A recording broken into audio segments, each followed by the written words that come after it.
Alhamdulillah, wassalatu wassalamu ala rasulillah wa ala alihi wa ashabihi wa man tabi'ahum bi ihsanin ila yaumil qiyamah wa ba'd. InsyaAllah kali ini kita akan menjelaskan terkait dengan konsep transaksi dalam Islam. Transaksi dalam Islam itu memakai istilah al-aqdu, di mana secara definisi lugawi al-aqdu berarti adalah ar-rabtu, mengumpulkan dua ujung tali dan mengikat salah satunya. Dan juga uqdatun, ikatan, sambungan, atau al-ahdu, janji, itu merupakan definisi lugawi dari al-aqdu, transaksi. Adapun secara definisi istilahi, akad diartikan oleh para fuqaha dengan irtibatu ijabun biqabulin ala wajhin masyru'in. Ada ikatan yang ditetapkan oleh ijab dan juga qabul berdasarkan ketentuan syariat. Yathbutu atharuhu fi mahalihi, di mana dengan transaksi itu berdampak kepada objek akad. Berarti adanya ikatan, perjanjian antara satu pihak dengan pihak yang lainnya, tentunya dengan dasar nilai keislaman, di mana dengan akad tersebut berpengaruh kepada objek dari akad tadi. Adapun rukun, unsur-unsur dalam akad itu mesti terpenuhi beberapa hal. Yang pertama adalah al-aqid, ada pihak yang berakad. Yang kedua adalah ma'qud alaih, ada objek yang dijadikan transaksi. Yang ketiga adalah maudhu'ul aqdi, tujuan dari akad. Yang keempat sighat, ijab dan juga qabul. Adapun syarat-syarat dari keempat rukun tadi, yang pertama mengenai al-aqid, pelaku akad, di mana para ulama mensyaratkan orang yang melakukan transaksi itu mesti berjumlah, berbilang. Artinya minimal dua orang, ada satu pihak dengan pihak lainnya, ataupun satu pihak, seorang, pihak yang lain berbilang banyak. Contoh satu pihak dengan pihak lain seperti jual beli, itu satu orang dengan satu orang cukup. Ataupun satu orang kepada banyak orang, seperti wasiat, mewasiatkan harta kepada banyak orang. Bisa juga pelaku akad itu manusia kepada manusia, ataupun manusia kepada lembaga, atau lembaga kepada lembaga. Di mana syarat dari pelaku akad itu mesti ahliyah, cakap. Jadi dia layak ataupun pantas melakukan transaksi atau menggunakan harta yang dia miliki. Kecakapan ini mesti dimiliki oleh pelaku akad. Kemudian syarat yang selanjutnya mengenai pelaku akad, dia mesti berkuasa. Artinya dia memang menguasai harta itu, di mana harta itu akan ditransaksikan. Ataupun juga bisa jadi dia diamanahi untuk melakukan transaksi, sehingga harta orang lain dikuasakan kepada dia. Intinya mesti berkuasa atas harta transaksi tersebut. Selanjutnya syarat dari akid adalah usianya, di mana para ulama memang berbeda pendapat mengenai batas usia dinyatakan sah bertransaksi. Mazhab Malikiyah dan juga Hanafiyah mengatakan itu minimal usia mumayyiz. Mumayyiz berarti dia belum balik tetapi paham dalam bertransaksi. Usia 7 tahun ke atas misalkan. Imam Syafi'i dan juga mazhab Hambali menyatakan itu minimal batasnya adalah balig, sehingga tidak dapat seseorang bertransaksi sebelum dia berusia balik, tidak sah transaksinya. Namun selama objek dari transaksi tersebut tidak bernilai besar, maka sah akad dilakukan oleh anak yang belum balik ataupun mumayyiz. Kemudian syarat dari akid adalah tidak ada penghalang syariat. tidak ada penghalang syar'i dalam melakukan akad. Contohnya si pelaku dia tidak gila, ataupun dia tidak dalam keadaan tidur dalam melakukan transaksinya. Itu penghalang syariat. Rukun yang kedua dalam akad adalah ma'qud alaih, objek akad, di mana syarat dari objek akad itu harus ada ketika akad. Tidak sah menjual kambing yang masih dalam kandungan. Kemudian sesuai dengan ketentuan syariat. Artinya tidak sah objek akadnya itu hal-hal yang diharamkan oleh syariat, baik itu secara haram zatiyahnya ataupun haram li ghairihi. Contoh, menjual bangkai tidak boleh, menjual babi tidak boleh. Kemudian syarat ma'qud alaih adalah dapat diberikan pada waktu akad. Jadi tidak boleh bertransaksi terhadap objek jual beli di mana barangnya tidak mungkin untuk diserahkan. Contoh, menjual burung yang masih ada di langit, yang masih berkeliaran, itu tidak dapat dilakukan karena transaksinya tidak sah. Kemudian syarat dari objek transaksi adalah objek tersebut diketahui oleh kedua belah pihak. Jadi meskipun objek akadnya tidak ada ketika akad atau belum bisa diserahkan ketika akad, minimalnya objek akad itu diketahui secara sifat-sifatnya oleh kedua belah pihak. Jadi dinyatakan secara detail objek akad tersebut selama objek akadnya tidak ada ketika waktu transaksi. Kemudian syarat dari objek akad adalah di mana objek akad itu mesti suci. Jadi benda najis tidak boleh diperjualbelikan. Adapun rukun yang ketiga dari akad adalah maudhu'ul aqdi, tujuan dari akad. Mesti jelas tujuannya apa.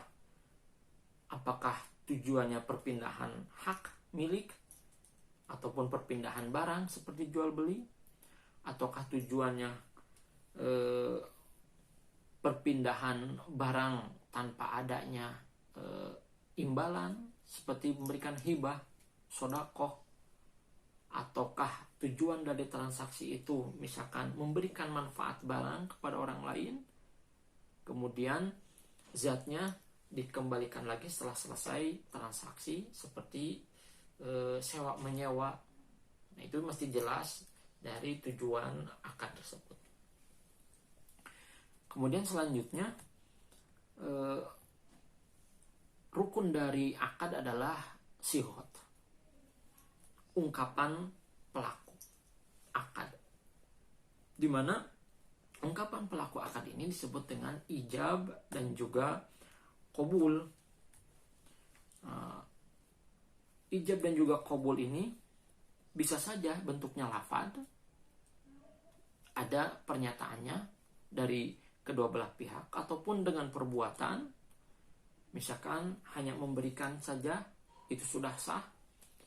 Dalam jual beli, si penjual memberikan barang, si pembeli memberikan uang, itu berarti sigotnya dengan perbuatan, ataupun bisa saja dengan isyarat, dengan anggukan, ataupun bisa dengan tulisan, atau zaman sekarang melalui via media sosial, chatting, dan sebagainya. Syarat ijab qabul itu mesti jelas maksudnya dan dipahami oleh mereka-mereka yang terlibat dalam transaksi. Jadi jelas antara pihak pertama dan pihak yang kedua. Kemudian syarat selanjutnya adalah antara ijab dan juga qabul harus sesuai. Jika pihak pertama dia menjual, maka pihak kedua berarti dia membeli. Tidak boleh pihak pertama menjual, pihak yang kedua dia malah menyewa. Ada ketersambungan. Kemudian syarat dari ijab qabul adalah antara pihak yang pertama dengan pihak yang kedua itu tersambung tempatnya, baik itu di majelis ataupun di luar majelis. Contohnya zaman sekarang melalui virtual, media sosial contohnya. Batalnya ijab kabul itu bisa jadi karena pengucap ijab menarik pernyataan sebelum qabul, di mana si penjual misalkan dia menjual barang, tetapi sebelum si pembeli dia menyatakan setuju, si penjual dia menarik perkataannya, maka batal ijab qabulnya. Ataupun batal ijab qabul karena adanya penolakan dari salah satu pihak. Atau yang ketiga,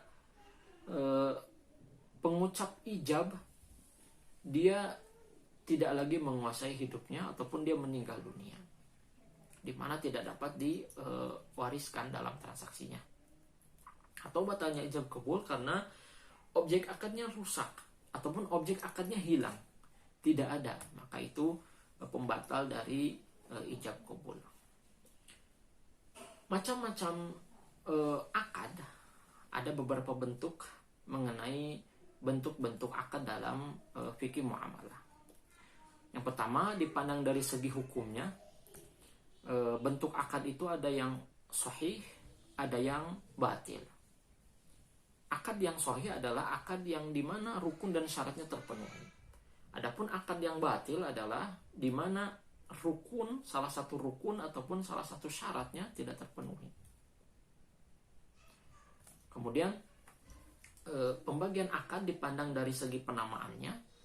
Ada akad musamma, yaitu akad yang memang sudah diberi nama secara eksplisit dalam Al-Quran ataupun Al-Hadis. Contohnya jual beli dalam surat Al-Baqarah gitu ya. Ataupun hutang pihutang, wa may yuqridullaha qardan hasanan, al-qardu disebutkan dalam Al-Quran.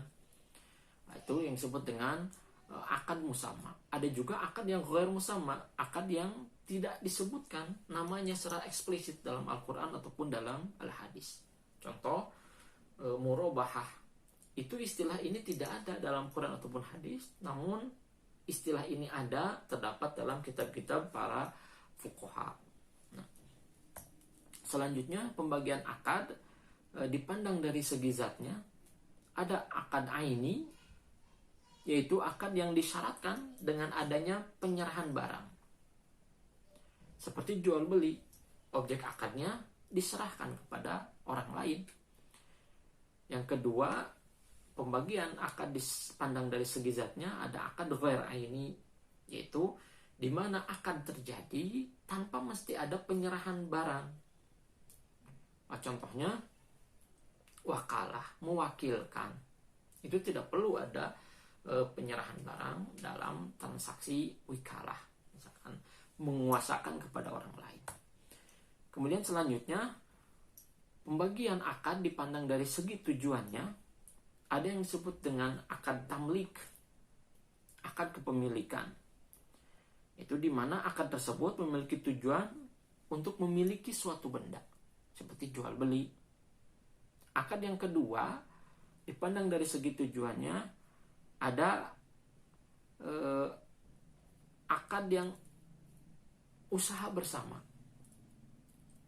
Jadi ada tujuan dalam berakad menguasai barang oleh pihak yang berbilang ya. Jadi contohnya seperti misalkan akad musyarakah ya, berkongsi di dalam suatu perusahaan. Ataupun tujuan dari akad bisa saja dengan karena memperkokoh suatu kepercayaan, di mana akad ini memberikan kepercayaan kepada orang lain. Contohnya seperti gadai, mempercayakan barang kepada orang lain yang digadaikan, dan juga pihak yang kedua mempercayakan uang kepada pihak yang pertama. Ataupun tujuan dari akad, bentuk akad yang selanjutnya adalah penyerahan suatu kekuasaan. Ya, itu seperti akad wakalah, jadi, menguasakan kepada orang lain. Ya, itu dipandang dari segi tujuannya. Yang keempat, pembagian akad dipandang dari segi tujuannya, yaitu seperti mengadakan pemeliharaan. Mengadakan pemeliharaan yaitu akad yaitu memelihara suatu benda. Contohnya wadi'ah, menitipkan. Nah, di mana pihak yang dititipi, dia mesti memelihara barang tersebut. Selanjutnya, bentuk akad dipandang dari segi tukar menukarnya. Ada yang disebut dengan akad muawadhah, yaitu akad yang berlaku atas dasar timbal balik.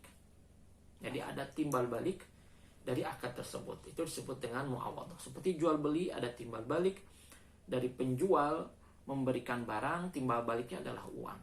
Pembeli memberikan uang, timbal baliknya adalah barang. Ada juga dipandang dari segi tukar menukar disebut dengan akad tabarru'ah. Akad yang tidak berdasarkan kepada timbal balik. Contoh yaitu hibah, di mana pihak pertama dia memberikan barang, tidak mengharapkan timbal balik dari pihak yang kedua berupa materi. Yang ketiga, bentuk akad dipandang dari segi tukar menukarnya. Ada yang disebut dengan akad tabarru'ah dan muawadhah, di mana akad ini pada awalnya tanpa imbalan, tetapi berubah menjadi muawadhah, ada imbalan. Contohnya mudharabah, di mana seseorang pihak pertama dia memberikan uang berupa modal kepada pihak yang kedua, tapi kemudian ada imbalan berupa keuntungan yang diberikan oleh pihak kedua kepada pihak yang pertama. Selanjutnya, akhir dari akad ataupun transaksi itu terjadi karena dua hal. Yang pertama, meninggalnya salah satu pihak yang berakad. Bisa jadi pihak pertama ataupun pihak yang kedua, di mana